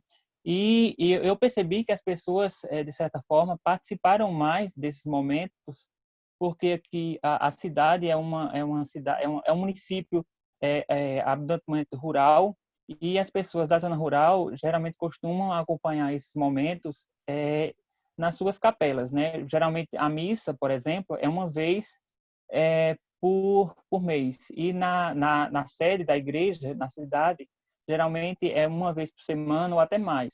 Então, assim, eu percebi que as pessoas da zona rural tiveram mais oportunidade de participar desses momentos. Em cima disso, eu queria fazer uma pergunta ao professor Oswaldo Trigueiro, já que ele estuda também essa parte do catolicismo popular dentro da comunicação. Saber dele, da opinião dele, se esses espaços das redes sociais digitais podem ser um espaço alternativo para essas igrejas pequenas, visto que muitas delas não têm nem televisão, nem rádio, né? Nem programa e muito menos um canal de televisão. Eu queria saber do professor Oswaldo Trigueiro se esses espaços das redes sociais eles são um caminho para essas pequenas igrejas se aproximarem mais dos fiéis, né? É isso. Obrigado, José, pela sua pergunta. E deixe-me só ver, então, fazer um pequeno acerto aqui de contas convosco, né? Para ver se estou certo ou não. Então, temos a pergunta e comentário também da professora Isabel Anfilo e a pergunta do José Primitivo, não é isso? Fiquem à vontade para responder, professores. Tem que ativar o microfone, professor Trigueira.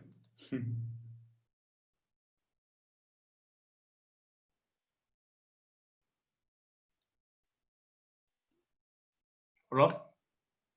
Pronto? Estão me ouvindo? Bom, eu queria primeiro fazer um pequeno comentário da Isabel, que complementa a pergunta da Júnior. Eu acho que a Estrada de Milagre dá uma leitura dessa desigualdade através dos exóticos, muito claramente. Se você vai no santuário de um centro plano maior, você vai encontrar características semânticas de determinadas peças de exóticos. Não só a peça, mas as cartas, os bilhetes, as fotografias.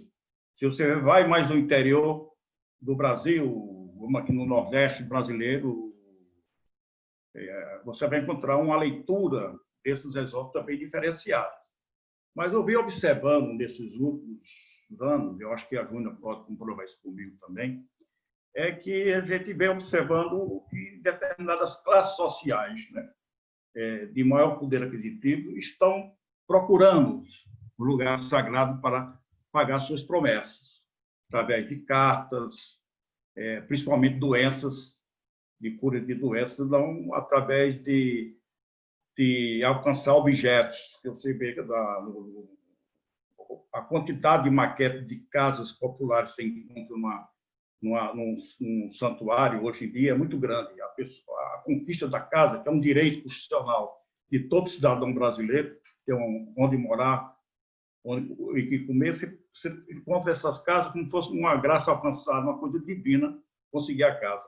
Mas em determinados santuários, né, você vai encontrar outro tipo de pedido que você vai ser claramente distinguir entre essas classes sociais que estão à busca do sagrado, à busca de alcançar uma graça a seu santo ou sua santa devoção.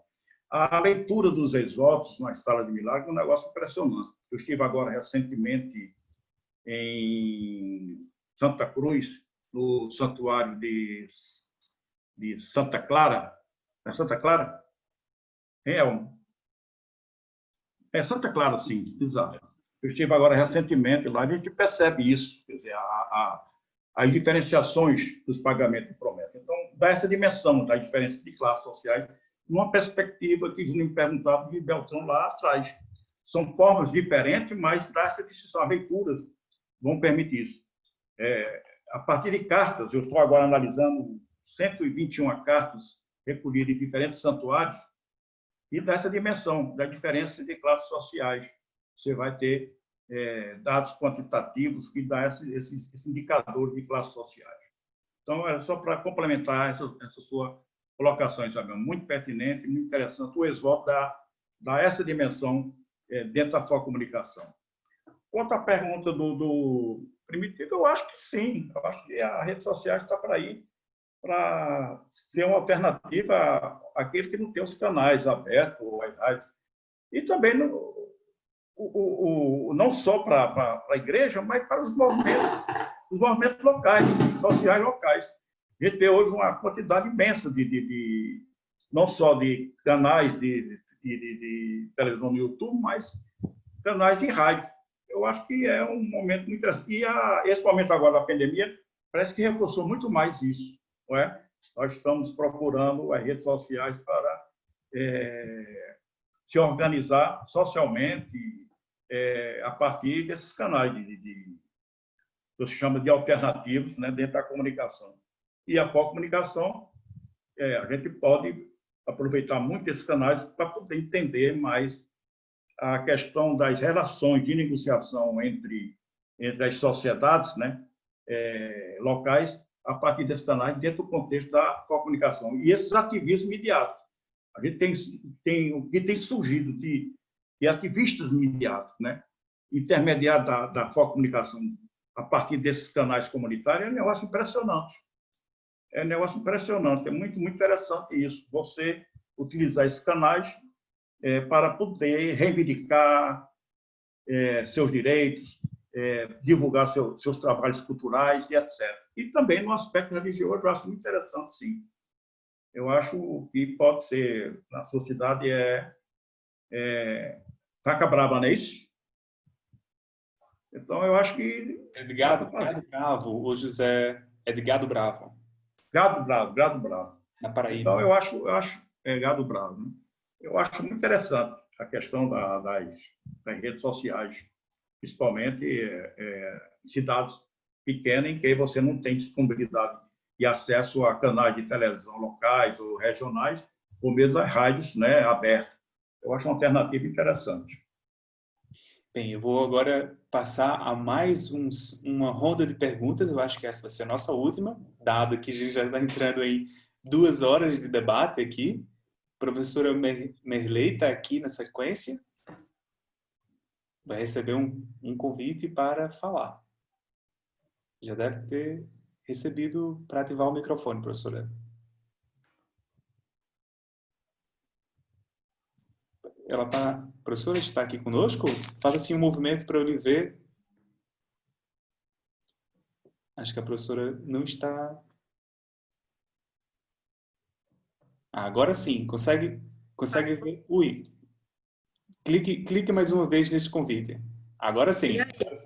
Agora sim? Vocês me ouvem bem? Ótimo. Não, eu queria só dizer que eu estou muito feliz por poder participar dessa live, rever amigos, Osvaldo, um abraço para a Rosinha, Cristina, a Júnia, Isabel, o Guilherme, muitas saudades de todos. E eu coloquei aí no chat que eu me sinto muito sozinha aqui nessa área da folk comunicação. Os colegas da comunicação, porque eu não sou da comunicação, né? Eu sou folclorista e acabo trabalhando um pouco nessa área. Mas os colegas mesmo que são da comunicação não se interessam por esta sub-área aí da folk comunicação, né? Então, a gente parece um ser solitário aí, pregando alguma coisa que ninguém entende bem o que é. Mas, então, é gostoso ver vocês, ouvir vocês, e queria parabenizá-los por essas palestras, tá bom? Era só isso que eu queria dizer. Um abraço a todos. Imagine, nós quem agradecemos a sua presença e participe, porque vamos ter mais encontros. Inclusive, vou mencioná-los agora, antes que todo mundo vá embora. Bem, no próximo dia 9, agora de agosto, nós vamos ter um encontro Mídias Regionais, o local diante dos conglomerados midiáticos.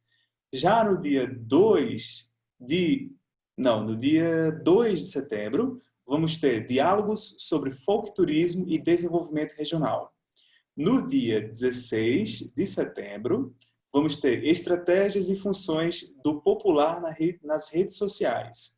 E no dia 30 de setembro, teremos dos cordéis aos games, personagens, conflitos e narrativas. Então, quem quiser participar e se inscrever, pode enviar a partir do formulário que está disponível no nosso site, no redefolkcom.org, www.redefolkcom.org. Então, pode participar, inscrevendo-se vai ter direito a certificado, e está aqui a nossa equipe de organização atenta a quem está presente ou não. Então, esteja presente, faça suas perguntas, que é sempre bem-vindo. Inclusive, mandem seus e-mails para quem quiser ter o certificado aqui, o Flávio Santana, ou para a professora Júnia, ou para mim, que depois nós vamos registrar, ou podem escrever aqui no bate-papo, estive presente. Vamos ver agora se tem alguém que quer fazer mais perguntas.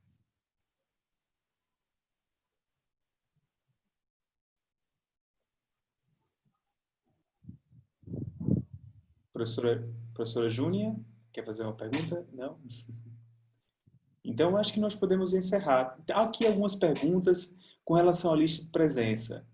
Exato, mandem seus e-mails por aqui, eu vou enviar depois, posteriormente, para o Flávio, que está mais responsável por essa parte, tá bem? Deixa-me só anotar aqui, onde é que está o Flávio. Então, podemos encerrar, não é isso? Tem uma pergunta? Deixa eu um comunicado aqui da Júnia. Não é exatamente uma pergunta. É que o professor Trigueiro falou que esteve lá no Santuário de Santa Cruz. É de Santa Cruz aqui do Rio Grande do Norte, não é isso? Desculpa. É. Isso. A estátua lá é de Santa Rita de Cássia. É De considerada Cássia, a maior Cássia. estátua católica da América. Eu estive lá tem uns 2 anos, um dia após a Romaria, e iria retornar esse ano, só que aí veio a pandemia e não deu certo. Mas é realmente um lugar muito, muito bom para se pesquisar e de repente a gente volta lá juntos para fazer nossa pesquisa e dar continuidade aí aos ex-votos nas salas dos milagres. Grata. Só um minutinho, pode ser? Claro, Só um claro. minutinho. Agora temos uma pergunta também do Pablo, não é isso? Ou é do Pedro? Peraí. Agora porque é do Pablo. Pablo, se quiser fazer sua pergunta, já recebeu uma notificação para ativar o microfone. Ou eu vou ler aqui. Se você não quiser falar, vai receber de novo notificação. Mas deixe-me só... Então eu perdi aqui a pergunta dele. Tá aqui. Vou ler a pergunta dele, no caso. Ele pergunta o seguinte. Queria saber sobre a simbologia de mitos e lendas. Qual dia que nós vamos abordar? Esse tema, com certeza, ainda vai fazer parte dos nossos debates da live Café Folkcom. Anotamos aqui a sua intenção e muito obrigado pela sugestão. Professor Trigueiro, por favor, responda. Eu queria consertar exatamente isso. Eu estive em dezembro agora, em Santa Rita de Cássia, entrevistei o vigário, entrevistei o administrador do santuário, né, alguns rumeiros, e eu percebi foi lá que eu percebi algumas pessoas de classe média alta, né, no santuário, muito forte, uma frente muito forte, assim como a gente vê no santuário na Europa, nas cidades maiores. Isso no interior, para mim, foi uma surpresa, mas também o santuário lá é um santuário muito bem organizado, muito, muito grande, um estrutura espetacular. Eu acho que dá para ter essa dimensão, um santuário no interior do Nordeste, né, Rio Grande do Norte, e ter a dimensão que ele tem. Então, você vê que essa questão das diferenciações que a Isabel perguntava e falava. E eu queria, só para encerrar a tese, que eu fiz durante 5 anos seguidos o percurso dos Templários, em Portugal e parte da Galiza, né? E estou com esse material, né, que estou trabalhando, acompanhando principalmente o percurso templário, onde havia a propagação da Santíssima Trindade e as festas, né, do Espírito Santo. Então, a gente vê exatamente essa riqueza das redes. Você pode trabalhar com a comunicação desde a Idade Média até a atualidade, essa evolução desses canais de comunicação. A sua colocação foi pertinente, eu tenho um bom material sobre isso, né? Percorri as principais, eu diria, as principais festas do Espírito Santo, nesse percurso que eu fiz, começando em Tomar, que é a capital templária da Península Ibérica, como assim Santiago, em Santiago de Compostela, na Galiza. Então, eu vou no teu caminho também. Eu acho que a gente, para poder entender as festas, o católico popular na atualidade, temos que entender um pouco lá de trás. Era isso que eu queria colocar. Muito obrigado. Obrigado também à professora Júnia pela correção, é realmente importante. Santa Rita de Cássia, na cidade de Santa Cruz, no Rio Grande do Norte. É a idade, né? Vai ficando esquecido. Não, é porque é muita coisa ao mesmo tempo. Eu também aqui estou observando vários comentários e procurando aqui a pergunta. Enfim, acontece. Inclusive, foi mencionado aqui na nossa rede, nosso live, sobre a questão dos povos indígenas. E hoje temos de lamentar a morte, o falecimento do cacique Aritana Yaualapiti. E ele é uma liderança indígena do Alto do Xingu. E também queremos homenageá-lo, relembrando a sua pessoa aqui nessa live. De lamentar e nossos sentimentos para todos os povos indígenas do Brasil que estão passando por esse momento grave com esse governo. Então, não temos mais perguntas. Se há alguma dúvida a todos, e há informações que foram deixadas aqui pelo Flávio Santana com relação aos certificados. Podem acessar aqui o nosso site, o www.redefolkcom.org, e eu vou fazer o processo de encerramento da nossa sessão, mais uma vez agradecendo as apresentações e a participação de todos. Você que está em casa, novamente, eu digo, continue conosco, porque teremos mais lives em novas sessões. Siga-nos nas redes sociais, no Instagram e também no nosso site. Mais uma vez, obrigado a todos e a todas pela sua presença virtual. Foi um enorme prazer estarmos juntos aqui neste Café FolkCom. Muito obrigado.